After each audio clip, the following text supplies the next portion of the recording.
Good morning students. Let's start a new topic, menstrual cycle, a very important process of female reproductive system. ये menstrual cycle की process कब start होती है? Female में यह puberty की एज, इट मीन्स 13 to 14 की as से यह प्रोसेस स्टार्ट हो जाती है, जो कि प्यूबर्टी एज होती है. ठीक है, प्यूबर्टी यहाँ से स्टार्ट होती है. इस एज में मेंस्ट्रुअल साइकिल की प्रोसेस स्टार्ट हो जाती है. इसमें सेकेंडरी सेक्सुअल कैरेक्टर्स भी आते हैं. मैं एक अलग लेक्चर में आपको कभी सेकेंडरी सेक्सुअल कैरेक्टर्स के बारे में डील करूंगी. चलिए फिलहाल बात करते हैं मेंस्ट्रुअल साइकिल की. तो फीमेल रिप्रोडक्टिव सिस्टम में जैसा कि हम देखते हैं कि क्या है, ये है यूटेरस, ये क्या है, ओवरी, ये क्या है, ओवरी, फैलोपियन ट्यूब. तो जो ओवरी होती है उसके अंदर एक साइकिल चलती है, ओवरी के अंदर एक साइकिल चलती है जिसे हम बोलते हैं ओवेरियन साइकिल. इसके अंदर कुछ फॉलिकल्स डेवलप होते हैं. ये क्या है, फॉलिकल्स है. जैसे ये फॉलिकल्स जो होते हैं अचानक से कैसे डेवलप होने लगते हैं, क्योंकि इनको एक हार्मोनल स्टिमुलेशन मिलता है. कोई इनको बार बार आकर क्या करता है, जैसे पिंच कर देता हो, इनको एक हार्मोनल स्टिमुलेशन मिलता है. जैसे पिट्यूटरी ग्लैंड से हार्मोन आती है, पिट्यूटरी ग्लैंड से हार्मोन आती है FSH. कौन सी हार्मोन आती है, FSH. इसका फुल फॉर्म है follicle stimulating hormone, stimulating hormone. इसके नाम से ही पता चल रहा है, इसके नाम से ही पता चल रहा है किसको स्टिमुलेट कर रही है, फॉलिकल्स को, ताकि फॉलिकल्स जो है क्या करें, ग्रो करें और ग्रोथ करें. तो ये फॉलिकल्स क्या है, ये है प्राइमरी फॉलिकल्स. इनको अगर बोला जाए तो ये क्या है, प्राइमरी फॉलिकल्स, प्राइमरी फॉलिकल्स. ये प्राइमरी फॉलिकल्स जो है क्या करेंगी, ग्रोथ कर रही हैं. ये फिर बनेगी किसमें, ये बनेगी फिर सेकेंडरी फॉलिकल्स ग्रोथ करके. इस तरह से ये ग्रोथ करती रहती है. किसके रिस्पॉन्स में, फॉलिकल स्टिमुलेटिंग हार्मोन के रिस्पॉन्स में. ये फॉलिकल स्टिमुलेटिंग हार्मोन कहाँ से आ रही है, ये पिट्यूटरी ग्लैंड से आ रही है. पिट्यूटरी ग्लैंड से ये रिलीज होती है और इसका लेवल फिर अचानक से डाउन हो जाता है. एक और हार्मोन आती है पिट्यूटरी ग्लैंड से, वो हार्मोन है ल्यूटिनाइजिंग हार्मोन. कौन सी हार्मोन आती है, luteinizing hormone.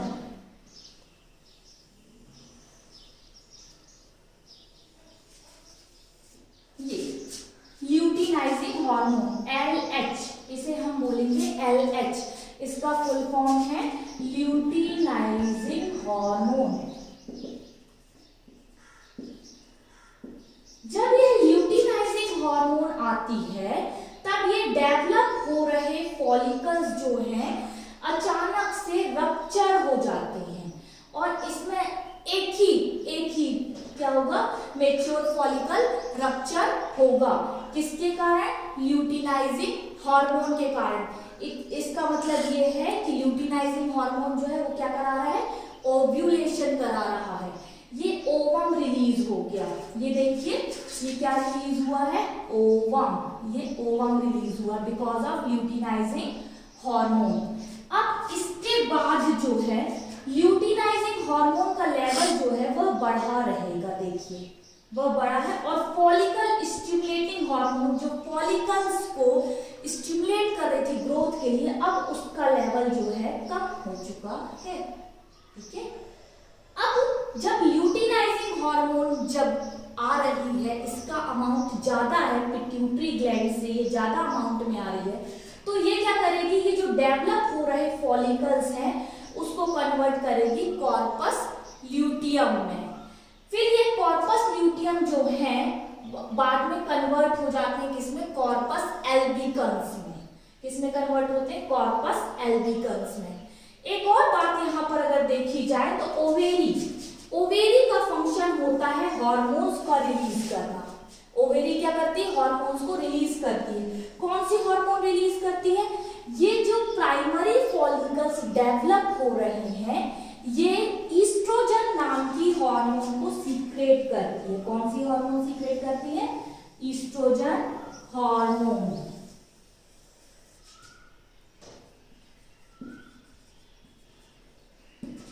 Oestrogen hormone.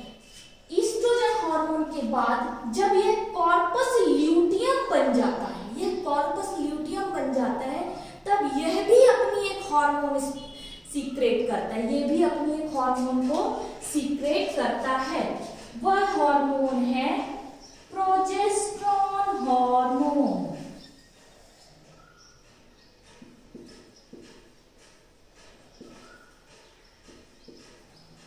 Progesterone hormone.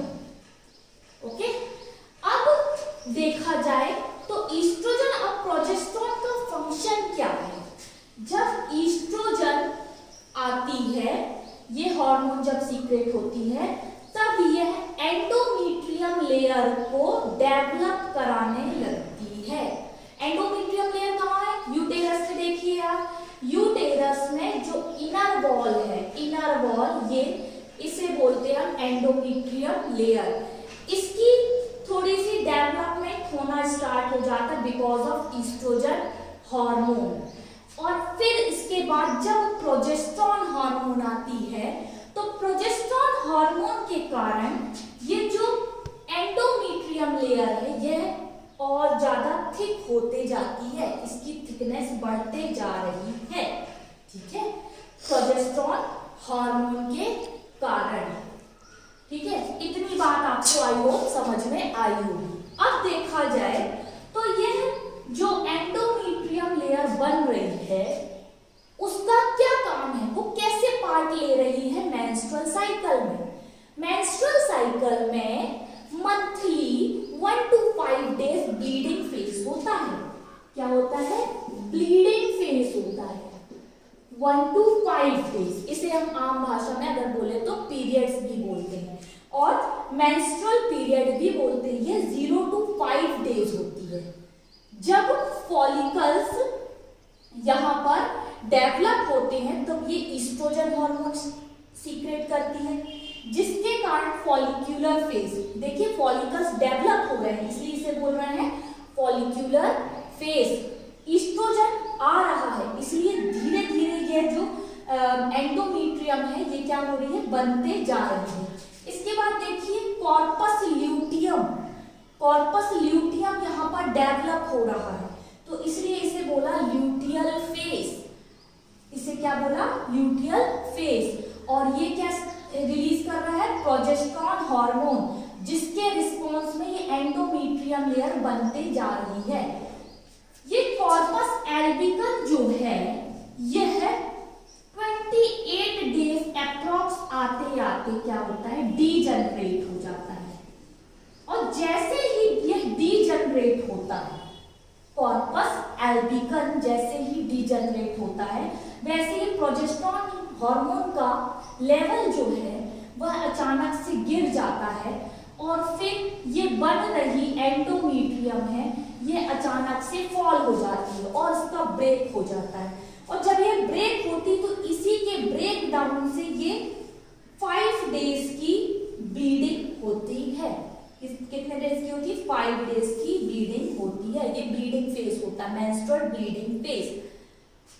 Follicles को डेवलप होने के लिए ऑलमोस्ट 14 डेज चाहिए होते, क्योंकि आफ्टर 14 डेज ये क्या करता है? ओव्यूलेशन करता है। और ओव्यूलेशन किसके रिस्पॉन्स में करता है? ल्यूटिनाइजिंग हार्मोन के रिस्पॉन्स में करता है। इसका मतलब मेंस्ट्रुअल साइकिल जो है उसे हम 28 डेज का साइकिल कह सकते हैं। 28 डेज का साइकिल, 28 to 29 डेज का साइकिल हम कह सकते हैं, क्योंकि 28 डेज के अंदर यह एंडोमेट्रियम लेयर बनती है और फिर फॉल ऑफ हो जाती है।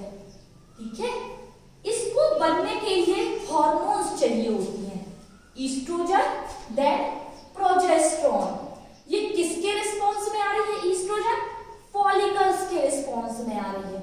फॉलिकल्स किसके रिस्पॉन्स में बन रहे हैं? एफएसएच के रिस्पॉन्स में बन रहे हैं। इसके बाद ये